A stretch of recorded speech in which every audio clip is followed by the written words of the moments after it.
1세대 SNS, 트위터가 최대 위기를 맞았습니다. 페이스북의 모회사 메타가 트위터의 대항마로 야심차게 내놓은 스레드가 출시 일주일도 안 돼서 1억 명을 끌어모으고 있기 때문인데요. 이 스레드의 매력, 그리고 SNS 관련 시장판도 어떻게 바뀔지 살펴보도록 하겠습니다. 이요훈 IT 칼럼니스트 모셨습니다. 어서 오십시오. 안녕하세요. 예, 안녕하세요. 제 작가님으로 부르겠습니다. 예. 자, 스레드. 일주일도 안 되는데 1억 명을 돌파했어요. 이게 그렇죠. 어느 정도 지금 반응이에요? 거의 사상 가장 빠르게 회원수가 늘어나는 이제 SNS 앱이다라고 생각하시면 될 것 같은데요.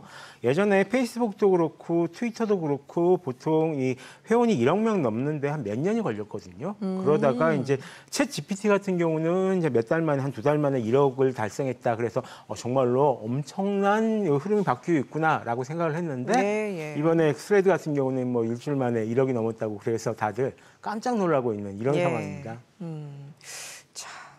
지금 이렇게 유행 속도가 빠른 그 배경 좀 봐야 될 것 같은데 일단은 뭐 정치인들, 유명인들이 스레드에 가입을 했다. 그래서 뭐 이런 게시물을 올렸다. 이런 것들이 좀 화제가 많이 되는 것 같아요. 그렇죠. 굉장히 발빠르게들 움직이고 계신데요. 평소에 이제 트위터나 페이스북이나 인스타그램을 잘 쓰시는 분들이 있습니다. 주로 정치인분들이 많이 쓰시고 특히 인스타그램 같은 경우는 그 경제를 하신 분들이 굉장히 좀 많이 이용을 하고 있는 이제 트렌드를 나는 이끌어가고 있다라는 걸 보여주고 싶어서 쓰시는 분들이 많이 계시거든요. 최근에 뭐 화제가 된 게시물 있으면 말씀해 주셔도 됩니다. 근데 아직은 일주일밖에 안 돼가지고요. 그 정도는 아니에요. 근데 지금 현재 스레드에서 지금 잘 활동하고 있는 사람들 같은 경우는 기존에 이제 트위터 같은 데서 잘 활동을 했던 미디어들 같은 경우가 그냥 빠른 속도로 이동해서 왔고 평소에 이제 인스타그램에 뭔가를 올리기만 하면 약간 좀 화제가 되는 분들 계시지 않습니까? 이런 분들 같은 경우가 여기 와서 여기는 어떻게 쓰는 거냐라고 한마디 남겼는데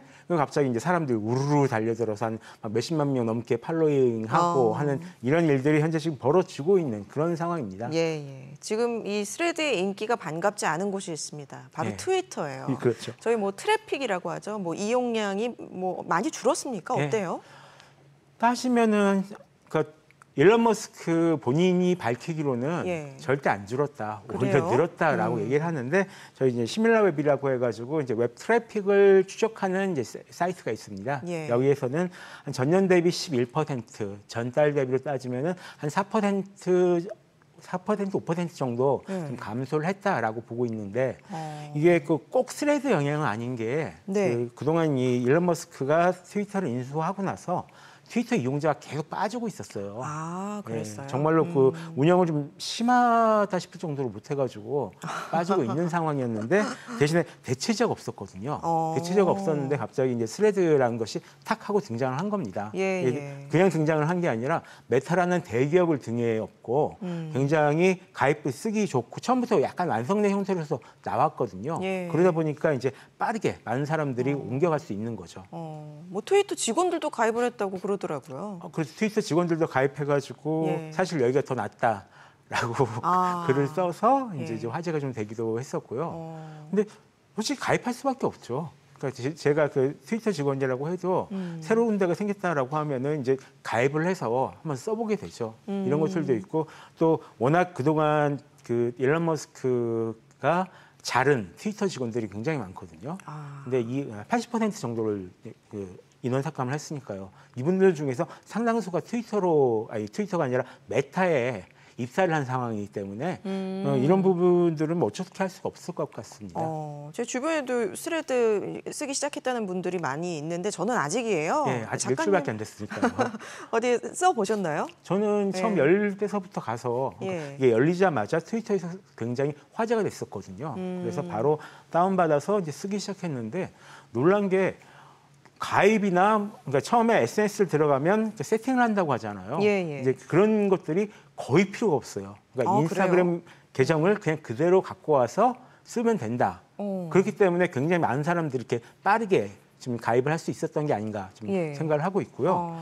대신에 트위터랑 너무 비슷해서 놀랐는데 대신에 이제 이 타임라인이라고 하는 공간이 있습니다. 여기에 이제 새로운 글들이 쭉 올라오는데 다른 SNS랑 비슷하게 그러니까 제가 팔로잉한 사람뿐만 아니라 굉장히 유명한 사람, 인기 있는 글 이런 것들을 다 던져 넣어줍니다. 그러다 보니까 읽다 보면 끝이 안 나요. 아, 여기도 들어가 보게 되고. 예. 네. 아, 그렇군요. 재밌는 것들도 많고, 게다가 뭐 계속 뭐 고양이 그림도 나오고, 뭐 정보도 나오고, 계속 그 예전에 약간 팔로잉했다가 잊혀졌던 옛날 유명하신 분들이 또 거의 다 올라오거든요. 심지어 뭐 마크 주커버그 같은 경우는 자기 애 사진도 올리고 이러다 보니까 이게 너무 끝이 안 나니까 좀 피곤하다는 느낌까지 좀 받았습니다. 좀 유튜브처럼 나의 좀 관심사, 평소 관심사를 반영한 그런 알고리즘이 작동해서 보여주는 걸까요? 아무래도 그런 부분들 이제 작동시키겠죠. 그리고 어느 정도 인스타그램에서 이미 그 작동을 하고 있는 부분들이 있으니까 그 알고리즘을 가지고 오긴 했을 겁니다. 그리고 처음에 왔을 때 내가 팔로잉 사람만 보인다 그러면 좀 너무 좀 심심하거든요. 그래서 처음에는 말 그대로 이제 부어준 것 같고요. 부어줬는데 이제 슬슬 조금씩 정리를 좀 하겠죠. 이게 쓰다 보면은 나한테 맞게 또 조금씩 바뀌더라고요. 방금 작가님도 말씀을 해주셨는데 트위터와 스레드가 많이 정말 비슷한가요? 관련 소송도 진행 중이라면서요? 네, 일단 그 일론 머스크 입장에서는 굉장히 좀 억울하긴 할 겁니다. 안 그래도 지금 서로 별로 관계가 좀 좋은 상태는 아닌데 예전에 혹시 그 얘기 들어보셨나요? 일론 머스크랑 마크 주커버그랑 밖에서 한번 붙기로 했다.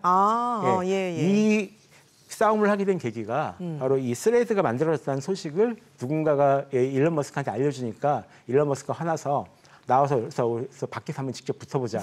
그래요. 이런 식으로 해서 시작이 된 거였거든요.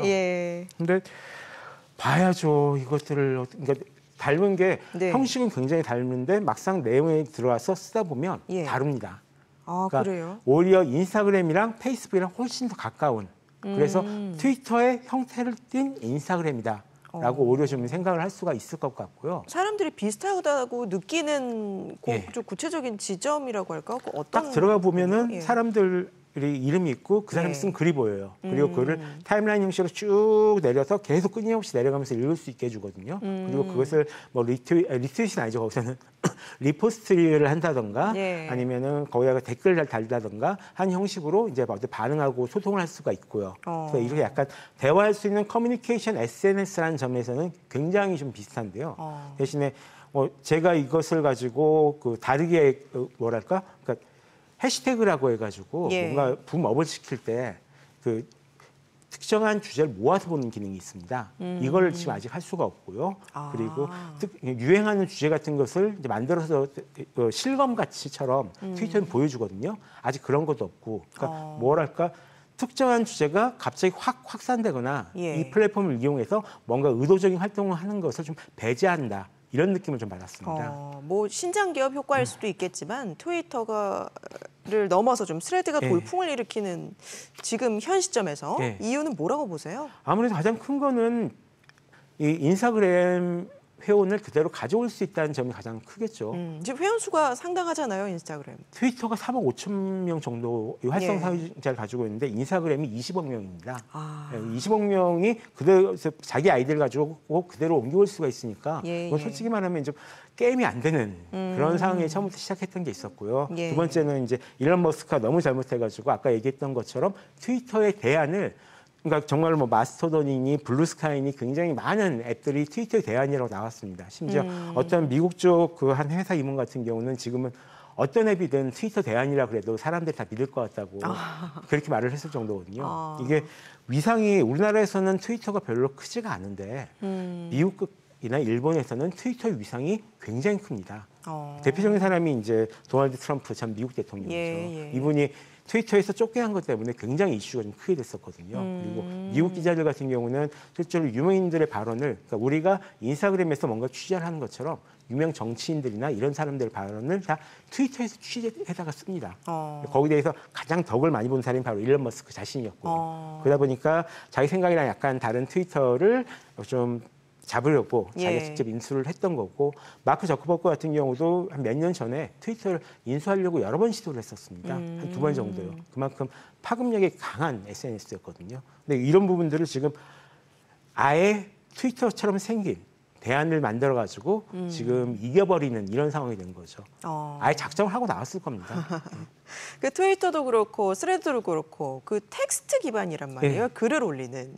그런데 사실 요즘에 뭐 틱톡이라든지 이렇게 짧은 영상들을 위주로 보는 네. 그런 문화가 많은데 다시 텍스트가 뭐 주목을 받는다고 해석을 해야 될까요? 어떻게 보세요? 사실 그냥 어차피 짧은 콘텐츠가 주목을 받고 있다. 예. 또는 엔터테인먼트 콘텐츠가 주목을 받고 있다라고 생각을 하면 될 것 같고요.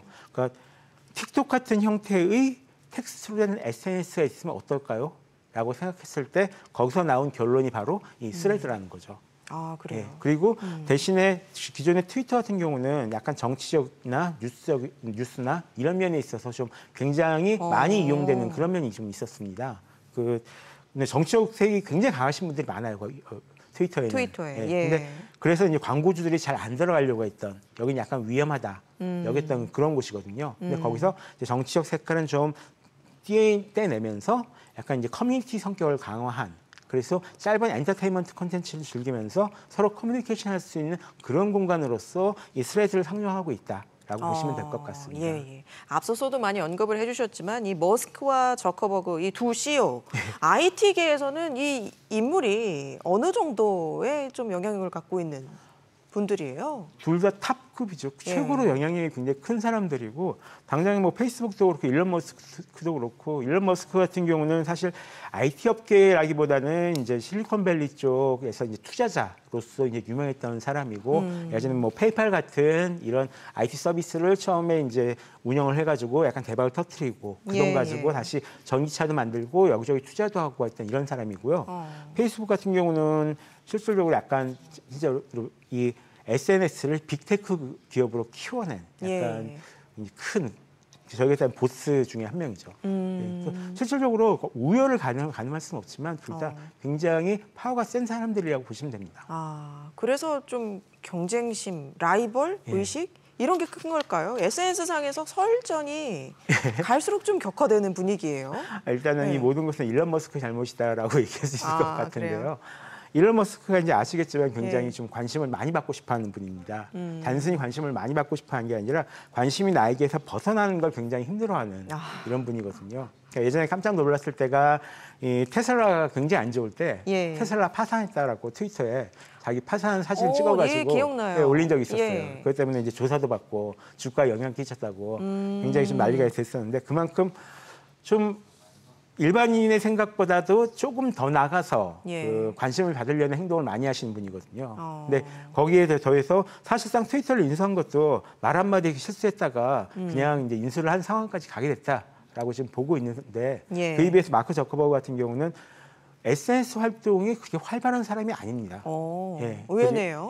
그리고 웬만하면 잘 들어야지 않고 꼭 필요할 때 필요한 것들만 올리는 약간 따지면은 그 빌 게이츠보다도 약간 좀 조용하게 활동하는 그런 타입인데 이런 마크 저커버그가 이 일론 머스크가 던진 트윗에 반응을 하니까 그것도 트위터에서 어떤 그 도전을 딱 붙였을 때 거의 반응을 하니까 사람들이 다 와 하고 나온 거죠. 대신에 좀 한심하다고 보는 시각도 있습니다. 아니 왜 사업으로 대결하지 않고 그러게요. 주먹질로 좀 얘기를 하냐고. 자, 스레드가 지난주에 출시가 됐는데 그런데 아직 출시가 안 된 곳이 유럽연합 쪽이라면서요? 왜 안 나왔을까요? 아무래도 지금 이제 스레드의 공식 입장 같은 경우는 좀 더 이제 상황이 진행된 것을 보고 이제 출시 여부를 결정하겠다라는 건데 이게 그 유럽에서 작년에 통과된 이 디지털 법이 있습니다. 플랫폼 규제법인가요? 그냥 플랫폼 규제가 아니라 정확하게 하면 빅테크를 딱 꼭 집어서 규제를 하겠다라는 겁니다. 회원수가 한 4,500만 명 되고 다음에 그 사람들 이용률 판단을 해가지고 이 사람들 같은 경우가 자신들의 시장 지배적인 입장을 이용해서 뭔가를 이제 우선시하는 예를 들어서 스마트폰 같은 걸 살 때 거기들한 미리 깔리는 앱들 있잖아요. 이런 것들을 못 지우게 한다던가 이런 것들을 이제 못하게 이제 규제를 하겠다라는 겁니다. 근데 이 법이 에서 지금 이제 이렇게 빅테크 기업들을 이제 법에서는 게이트키퍼라고 부르는데 게이트키퍼 규정이 9월달에 납니다. 9월달에 나고 이 9월달에 게이트키퍼로 규정된 기업들 같은 경우는 6개월 정도 이 법의 준수 여부를 계속 심사를 받게 돼요. 그렇기 때문에 아무래도 이제 스레드가 이 게이트키퍼 지정 여부에 따라서 이 출시가 될 수도 있고 안 될 수도 있다라고 보고 있고요. 또 메타 같은 경우가 이미 올해 1월달에 그 유럽연합에서 그 맞춤 광고를 했다고 벌금을 막 때려맞았습니다. 그래요? 3.9억 유로니까 대충 한 5천억 원 정도 벌금 받았거든요. 그게 좀 악영향을 줄 수도 있겠네요. 그렇죠. 그것 때문에 약간 좀 이제 유럽연합이랑 신경전을 벌이고 있다라는 얘기도 있고 그냥 단순하게 몸살이고 있는 거다라고 판단하는 사람도 있습니다. 그러면 일단 9월쯤에 판단을 보고서 출시 여부가 결정될까요? 그렇죠. 9월쯤에 판단을 보고 이제 거기서 어떻게 해야지 우리가 이 규정을 준수할 수 있을 것인지가 좀 룰이 딱 잡히면 한 올해 말이나 내년쯤 되면 유럽에서도 내놓지 않을까 생각을 하고 있습니다. 근데 그렇게 규제가 센 유럽에서 이 스레드가 좀 제대로 발의가 될 수 있을지. 트위터 근데 지금 제일 큰 문제는 지금 저희 전 세계에서 사람들이 많이 쓰는 SNS들이 있거든요. 첫 번째가 페이스북입니다. 압도적인 1위고 두 번째가 유튜브예요. 유튜브도 굉장히 높은 비중 가지고 있고 세 번째가 왓츠앱이라고 해서 메타가 가지고 있는 카카오톡 같은 메신저 프로그램이 있습니다. 그다음에 인스타그램 있고 트위터는 저게 한 10위쯤 돼요. 근데 그럼에도 불구하고 이 모든 앱들을 만약 메타가 지금 다 가져가 버리는 상황이 돼버리게 되면 어떤 형태의 규제가 들어갈지는 아무도 모르거든요. 이 스레드를 메타랑 결코 따로 떨어져 놓고 보진 않을 테니까 처음 출시하는 스레드에도 지금 아직 광고를 넣지 않고 있는데 광고에 있어가지고 굉장히 많은 규제가 들어간다라고 하면은 아무래도 메타 입장에서는 출시를 굉장히 늦추거나 확실하게 이렇게 하면은 내가 벌금을 맞지 않는다라는 규칙이 세워질 때까지는 기다릴 수밖에 없는 거죠. 그런데 과거에도 좀 새로운 SNS가 등장했다가 반짝 인기 이후에 사그라든 경험이 있잖아요. 이 스레드 같은 경우는 어떨 걸로 보세요? 사실 아마 반짝했다가 사라진 가장 유명한 SNS라면 클럽하우스를 들 수가 있겠죠. 저도 클럽하우스가 유행할 때는 음성 SNS가 굉장히 유행이다 이러면서 가서 밤마다 사람들이 한 얘기를 듣고 뭐 가끔 참여해서 얘기도 하고 이랬었는데요. 어느 순간 한 3개월 지나니까 순식간에 인기가 사라지고 아무도 안 들어가고 하는 이런 SNS가 됐습니다. 그리고 사람들이 잘 모르시지만 아주 옛날에요. 한 10년쯤 전에 구글에서도 구글 아이디만 있으면 누구나 쓸 수 있는 SNS를 만들었었습니다. 그래요? 구글 플러스라고 이제 아무도 기억 못하는 SNS가 있는데요. 안타깝네요. 정말, 지금 스레드랑 거의 똑같은 어떤 전략을 썼었거든요. 구글 아이디만 있으면 누구나 가입할 수 있으면 전 세계 구글 이용자가 몇십억 명인데 초기 이용자는 상당했을 것 같은데. 그냥 다 가입할 수 있는 거거든요. 근데 아무도 이용을 안 했습니다. 아이고. 그러면 이런 점으로 봤을 때 단순하게 이런 그 형태 때문에 어떤 전략 때문에 성공했다라고 얘기하기 어려울 것 같고요. 다만 메타 같은 경우는 굉장히 잘하는 게 아마 페이스북 같은 경우는 좀 예외지만요. 왓츠앱도 그렇고 인스타그램도 그렇고 모든 새로운 걸 인수를 해가지고 그걸 크게 키우는 일을 되게 잘했습니다. 이걸 거꾸로 얘기하면 메타 같은 경우는 이 커뮤니티를 운영하는 노하우가 굉장히 쌓여 있다라는 겁니다.